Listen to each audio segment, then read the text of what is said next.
Hello everyone, welcome to civil staff Himachal. आज के lecture में हम डिस्कस करेंगे Akash next generation. So basic से स्टार्ट करेंगे एंड किस तरह से ये जो मिसाइल है हमारे लिए स्ट्रैटेजिकली बहुत ज़्यादा इंपॉर्टेंट है। We would be discussing it in detail. So जो भी स्टूडेंट्स हमारे साथ नए जुड़े हैं, अगर आपको बेसिक्स नहीं क्लियर हैं, यहाँ पर कोशिश की जाएगी कि बिल्कुल स्क्रैच से आपको पढ़ाया जाए एंड जो आकाश एनजी है वो किस तरह से हमारे डिफेंस के लिए बहुत ज्यादा स्ट्रैटेजिकली इंपॉर्टेंट है। We would be discussing that in detail. Let's start the session without wasting any time. So अगर हम बात करते हैं, जस्ट सेकंड, ओके, हाँ जी। सो अगर हम बात करते हैं ये न्यूज में क्यों था, तो सबसे पहले आपको देखने को मिलता है कि डीआरडीओ ने सक्सेसफुली कंप्लीट किया है which is user evaluation trials. ना इसको समझिए, यहां पर टर्म लिखी हुई है which is user evaluation trial. ना यूजर इवैल्यूएशन का मतलब क्या है? जो एंड यूटिलाइज करेगा। जैसे जब हम आकाश नेक्स्ट जनरेशन मिसाइल की बात करते हैं ना, this particular thing would be utilized by our air force. कौन यूटिलाइज करेगा? इंडियन एयरफोर्स यूटिलाइज करेगी। अब इंडियन एयरफोर्स क्या बन गई? यूजर बन गई ना। तो यूजर जो है वो खुद इवैल्यूएट करता है कि ये जो मिसाइल बनी है वो ठीक है या नहीं, फाइनल इंडक्शन के लिए ये रेलेवेंट है या नहीं।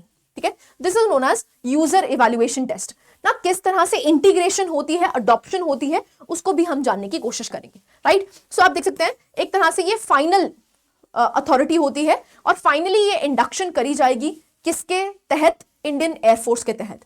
सो आप देख सकते हैं एक तरह से ये मेजर माइलस्टोन बन जाता है और क्योंकि ये इंडिजिनस एयर डिफेंस कैपेबिलिटीज को बढ़ाता है तो इसीलिए भी बहुत ज्यादा क्रूशियल हो जाता है। राइट, सो यूईटी सक्सेस से एक तरह से जो यूजर है, जो कि कौन है? इंडियन एयरफोर्स है, वो इशू करता है एक्सेप्टेंस ऑफ नेसेसिटी। ना this is the last certificate that is made. ना यहां पर क्या है? As the name suggest, acceptance of necessity. तो आईएएफ क्या करती है? पहले यूजर ट्रायल करती है। जब ट्रायल कर लेगी, जब उनको लगेगा कि सब कुछ बढ़िया है, सब कुछ ठीक है, इवेंचुअली वो एक सर्टिफिकेट इशू करती है। उस सर्टिफिकेट का नाम क्या है? Acceptance of necessity. तो यहां पर this is the final approval and final approval करके ये जो आकाश नेक्स्ट जनरेशन मिसाइल है ये इवेंचुअली किस में इंडक्ट हो जाएगी? इंडियन एयरफोर्स में इंडक्ट हो जाएगी। राइट, नाउ अब होता क्या है, क्रोनोलॉजी समझ लेते हैं। सबसे पहले आपको देखने को मिलता है कोई भी अगर डिफेंस सिस्टम इंडक्ट किया जाता है तो उसका प्रोसेस होता है। ठीक है, सबसे पहला होता है that is known as developmental trial. अब developmental as the name suggest, जब आप उस मिसाइल को डेवलप कर रहे हैं तो उस टाइम डीआरडीओ डेवलप कर रहा है ना, तो डीआरडीओ ही ट्रायल्स करेगा, उसको बोलते हैं डेवलपमेंटल ट्रायल्स। ठीक है, सो आप देख सकते हैं कंडक्टेड बाय डीआरडीओ। इसका काम क्या है भाई? डिजाइन ठीक से काम कर रहा है, ऐसे ही टेक्नोलॉजी ठीक से काम कर रही है, क्या बेसिक परफॉर्मेंस मिल रही है? ठीक है, तो this is the first trial जिसको हम क्या बोलते हैं? Developmental trial. अब जो डेवलप कर रहा है वो ही ट्रायल करेगा, that is known as developmental trial. उसके बाद आता है यूजर असिस्टेड ट्रायल। ना यूजर असिस्टेड ट्रायल का मतलब क्या है? यहां पर जो आर्म्ड फोर्सेस हैं वो टेस्ट करती हैं डिफरेंट टेरेन्स में।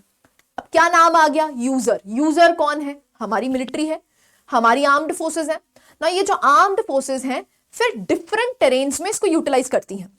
हर वेदर में इसको ट्रायल्स करी जाती हैं जिससे कि हमें पता चल जाए कि एफिशिएंटली काम कर रहा है या नहीं। ठीक है, सो डिफरेंट टेरेन्स में, वेदर में, और फीडबैक दिया जाता है। किसको फीडबैक दिया जाएगा? डीआरडीओ को फीडबैक दिया जाएगा।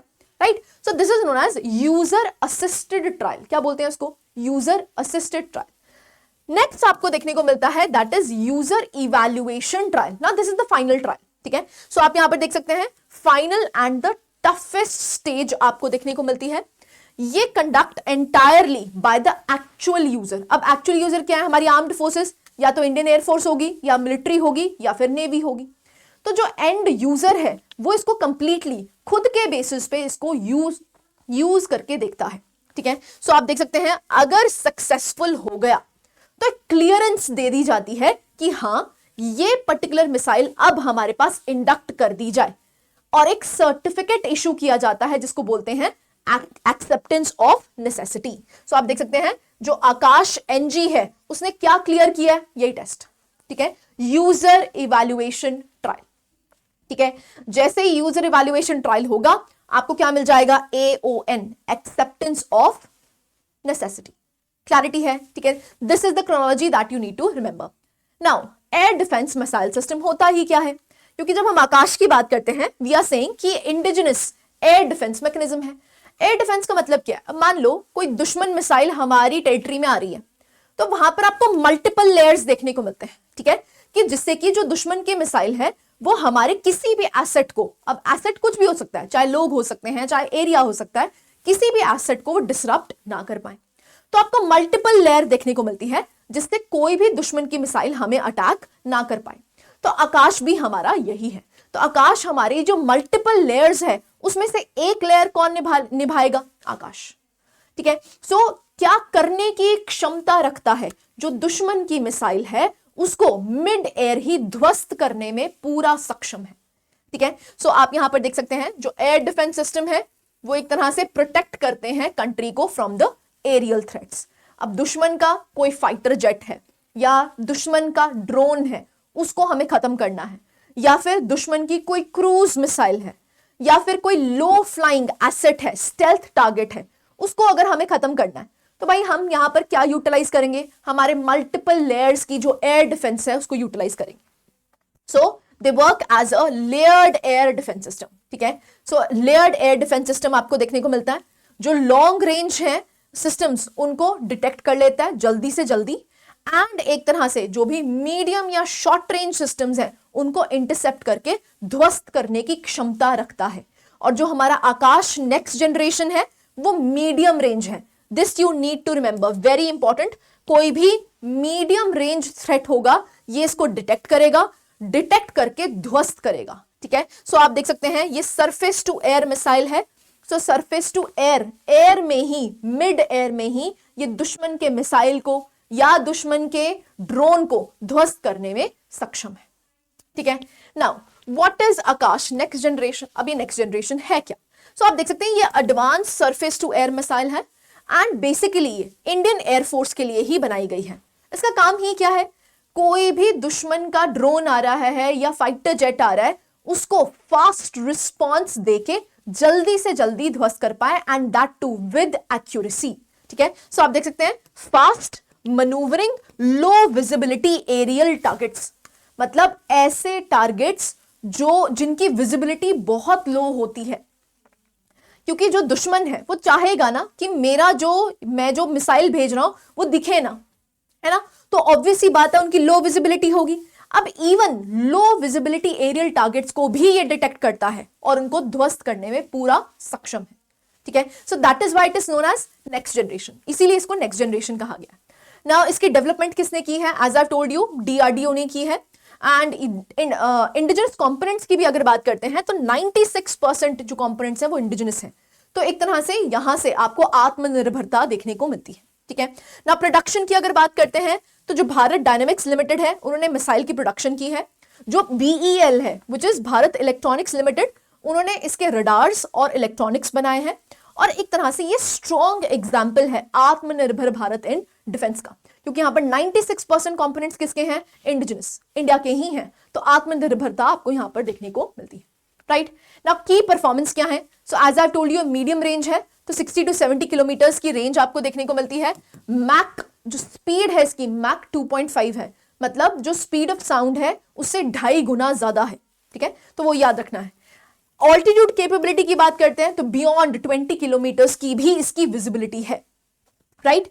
किल प्रोबेबिलिटी इज 90%, तो it is that much accurate, तो एक्यूरेसी बहुत ज्यादा आपको यहां पर देखने को मिलती है।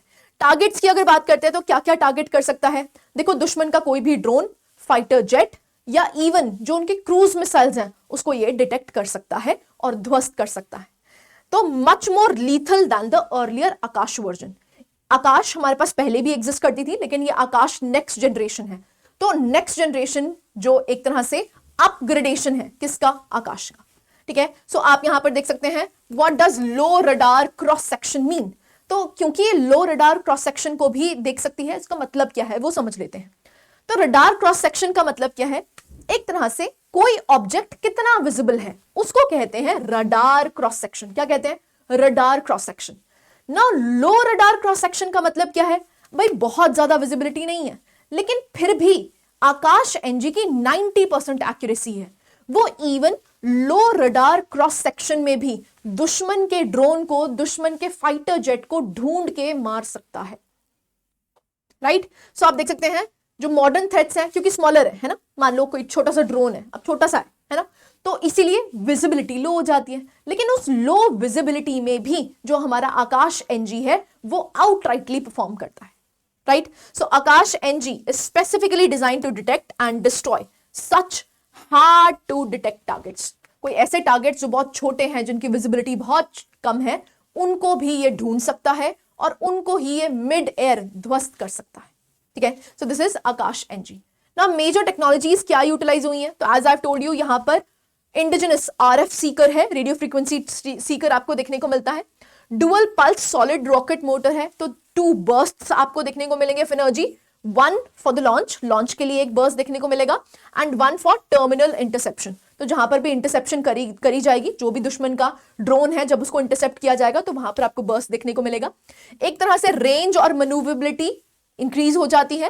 एंड जो इलेक्ट्रॉनिक काउंटर मेजर्स हैं, जैसे प्रोटेक्ट्स मिसाइल फ्रॉम जैमिंग, मान लो दुश्मन हमारे मिसाइल को जैम करना चाहती है तो जैमिंग नहीं होगी। ठीक है, तो एक तरह से protects missile from jamming, decoys and even electronic warfare. तो इसलिए ये बहुत ज्यादा इंपॉर्टेंट हो जाता है, क्योंकि आजकल टेक्नोलॉजी बहुत ज्यादा हाई हो गई है, तो दुश्मन हमारे जो ट्रैकर्स हैं, आरएफ ट्रैकर्स हैं, उनको क्या कर सकता है, जैम कर सकता है। लेकिन यहां पर कैपेबिलिटी है कि वो जैम नहीं होंगे। ठीक है, so that is why it is highly accurate. Next है that is known as canisterised missile. ना Akash NG is a canisterised missile. ना कैनिस्टराइज का मतलब होता है जो सील्ड कंटेनर्स में होता है। ठीक है, तो मिसाइल को एक सील्ड कंटेनर में रखा जाता है। अब इस सील्ड कंटेनर का आपके पास एडवांटेज क्या है, भाई हम कहीं पर भी इसको लेके जा सकते हैं, तो मोबिलिटी बहुत ज्यादा हो जाती है। प्लस सील्ड कंटेनर के क्या एडवांटेजेस हैं, लॉन्गर शेल्फ लाइफ हो जाएगी। ठीक है, ऐसे ही फास्टर डिप्लॉयमेंट है, कहीं पर भी आप डिप्लॉय कर सकते हो, ट्रांसपोर्ट करना बहुत आसान हो जाता है, सेफ्टी मेजर्स ज्यादा इंक्रीज हो जाते हैं, एंड हाई ऑपरेशनल रेडीनेस है। इसीलिए जो आकाश एनजी है वो एक कैनिस्टराइज्ड मिसाइल भी है। कैनिस्टर का मतलब ही क्या होता है कि आपने एक सील्ड कंटेनर में उसको रखा हुआ है, तो उस कंटेनर को आप कहीं पर भी लेके जा सकते हो। राइट, सो मोबिलिटी ज्यादा हो जाती है। This is the most advantages position, plus shelf life increase हो जाती है। ठीक है, सो मॉडर्न जो मिलिट्रीज हैं वो हमेशा क्या प्रेफर करती हैं, कैनिस्टराइज्ड मिसाइल्स को ही प्रेफर करती हैं। ना ऑपरेशनल कैपेबिलिटीज क्या हैं, so as I told you, ये मोबाइल प्लेटफॉर्म्स, मान लो आपको एक ट्रक से लॉन्च करना है आकाश एनजी, क्या कर सकते हो, and that too moving truck, तो मूविंग ट्रक से आप कर सकते हो, बिल्कुल कर सकते हो। तो इवन मोबाइल प्लेटफॉर्म से भी इसको लॉन्च किया जा सकता है। दूसरा, मल्टीपल टारगेट्स को ये एंगेज कर सकता है। तो मान लो दुश्मन के 2-3 टारगेट्स हैं, तो क्या उसको एंगेज कर सकता है, बिल्कुल कर सकता है। ठीक है, ये low altitude, even near border areas में भी आप डिप्लॉय कर सकते हो, क्योंकि क्या है, कैनिस्टराइज्ड मिसाइल है, and that too movable targets को ये मूवेबल जो प्लेटफॉर्म्स हैं उससे लॉन्च किया जा सकता है। And integrate with radars and command and control systems. ठीक है, सो एक तरह से मॉडर्न है, फास्ट है और प्रिसाइज है। ठीक है, एक्यूरेसी इज द मेन की। अब स्ट्रैटेजिक सिग्निफिकेंस क्या है, तो ऑब्वियस ही बात है, आप देख सकते हैं इसको इंडक्ट किया गया है इंडियन एयरफोर्स में एंड आर्मी में, इसको इंडक्ट किया गया था 2015 में। सो ये एक लेयर्ड एयर डिफेंस सिस्टम्स को स्ट्रेंथन करता है।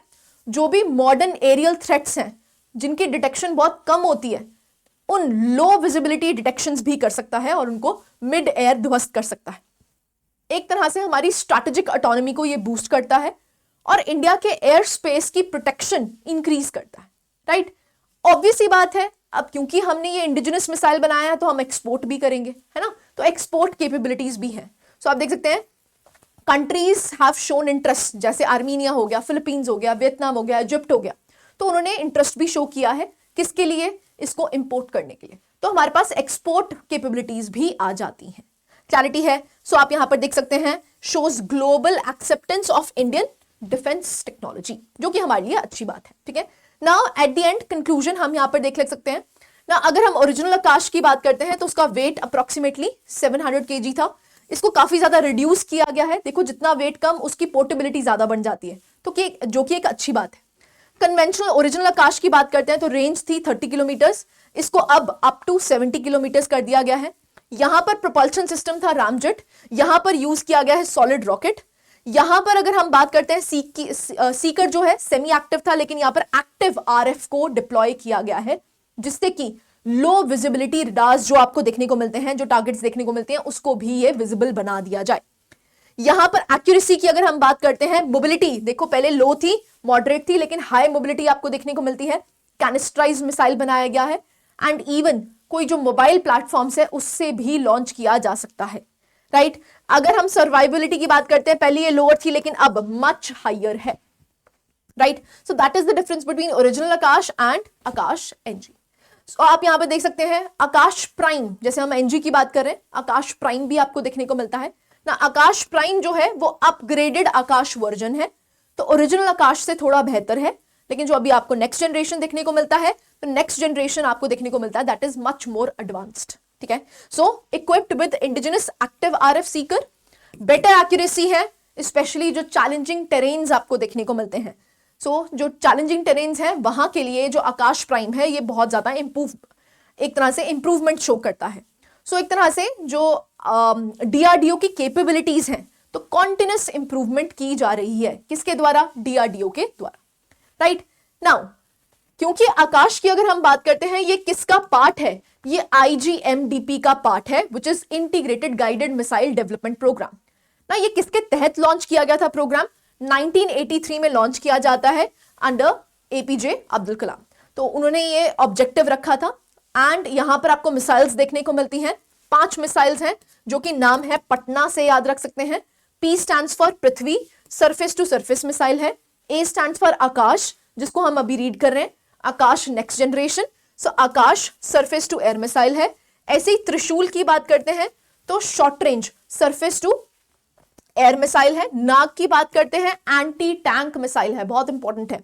So anti tank missile and last one is अग्नि, जो कि स्ट्रैटेजिक बैलिस्टिक मिसाइल है, ठीक है। सो ये हमारा प्रोग्राम है जिसमें से अभी हम किसकी बात कर रहे हैं? वी आर टॉकिंग अबाउट आकाश, ठीक है। Now evolution after IGMDP. So IGMDP basically officially and होता है 2012 में।